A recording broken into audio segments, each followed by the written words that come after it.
Mais ils ont oublié qu'il y a des scientifiques qui pouvaient tomber sur ce document et relever certains faits.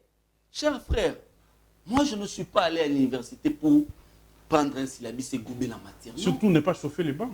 Moi je suis allé à l'université pour faire des sciences exactes.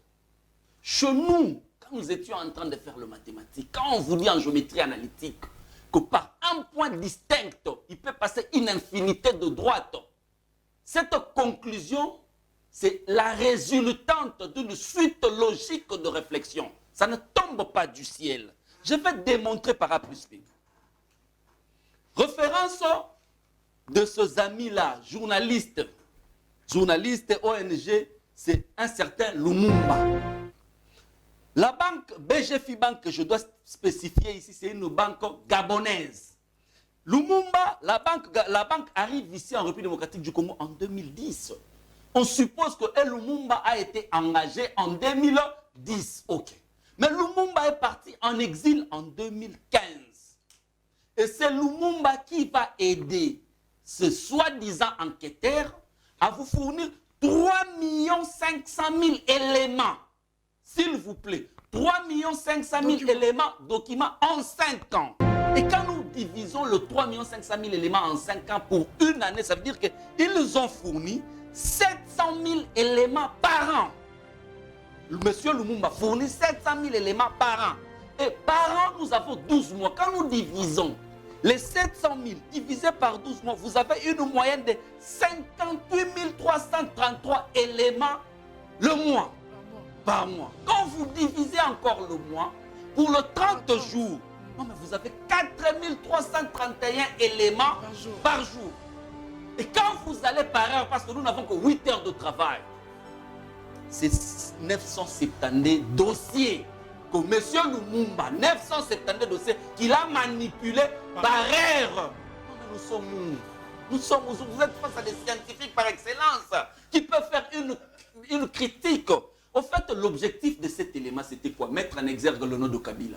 Parce que du début à la fin, nulle part, on parle de Kabila qui sort un document, qui signe, qui envoie vers telle banque, On a cité des institutions, la Banque centrale, la CENI, la GECAMIN, qui du reste est dirigée par de Congolais.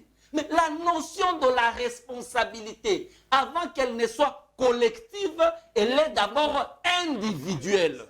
Mais du moment où la GECAMIN avait un responsable, du moment où même la banque qu'on cite BGFI Bank avait un conseil d'administration, Seleman n'était qu'un directeur, mais la politique générale d'une entreprise est définie par le conseil d'administration. Du moment où toutes ces structures avaient des chefs, comment est-ce qu'on peut racoler à Kabila? C'est comme Bernard Tapie avec Crédit Lyonnais. On dit que c'est le président de la République qui avait détourné. Mais ça, c'est quelle magie?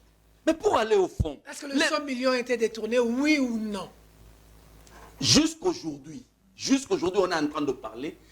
Aucune enquête nous a démontré par A plus B que 100 millions avaient été détournés par Kabila. Jusqu'aujourd'hui, aucune pièce justificative. Mais quand il parle de égal, mais monsieur Bazin, monsieur Alenguete, les saints de la République, dans le même dossier que tu es en train de citer, mais si Alenguete est désengagé officiellement égal. Oh là. Finalement, tu vas les vanter sur le plateau et en fin de compte, tu vas même dénier sa qualité. Mais c'est l'inspecteur général de finances, les saints de la République, les saints de saints. Mais quand le saint de saint va dédouaner officiellement égal, pourquoi est-ce que vous voulez accuser égal ici sur ce plateau? Le même journaliste en son temps, ils nous ont dit que dans le dossier Panama Papers, ils avaient 10 millions, s'il vous plaît, 10 millions de dossiers accusant Kabila qui avait des entreprises. Ils ont toujours des millions de dossiers. Plusieurs années après, aucun document n'est sur la place publique. Ils sont allés plus loin pour dire que les enfants Kabila détenaient des contrats miniers, des entreprises minières. Kabila a posé la question. Vous connaissez l'âge de mes enfants? J'ai suivi l'interview. Des mineurs. Même si on est, permettez-moi l'expression, on est bête. Est-ce qu'on peut donner aux mineurs les documents. Maintenant, pour chuter. 1 minute. Pour chuter en 1 minute. Bientôt, c'est 50. Quand nous devons faire le parallélisme entre la gestion Kabila et la gestion d'aujourd'hui. Kabila était président de la République, il avait la possibilité de nommer ses frères ministres, mandataires publics. Il ne l'a jamais fait. Pourquoi? Parce que c'était un homme discipliné, clairvoyant, et il faisait des projections. L'après Kabila existera un jour. Si seulement si mes frères géraient dans certains secteurs publics, on va le poursuivre. Conséquence, il n'a pas nommé Zoé, Jeannette, mandataire public, disait pourtant. Mais aujourd'hui, allez à la présidence. Allez partout, ce sont de cousins, ce sont de frères, ce sont de ça. Mais demain, quand ce régime de la honte, c'est ce régime que le cardinal Ambongo, prince d'église, il dit ceci. La République démocratique du Congo est gérée aujourd'hui comme ces commerçants qui longeaient la route Jéricho. Il va se heurter aux bandits qui vont le dépouiller des biens, qui vont le tabasser à mort, qui vont lui voler, qui vont tout prendre.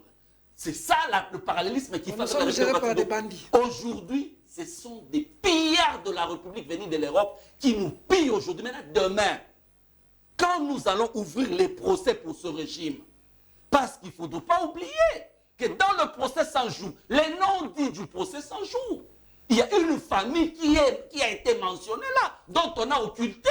Mais en 2023, au mois de janvier, rassurez-vous, nous allons poser aussi la question aux membres de famille. Pourquoi? Parce qu'ils sont dans la gestion de la chose publique. D'accord.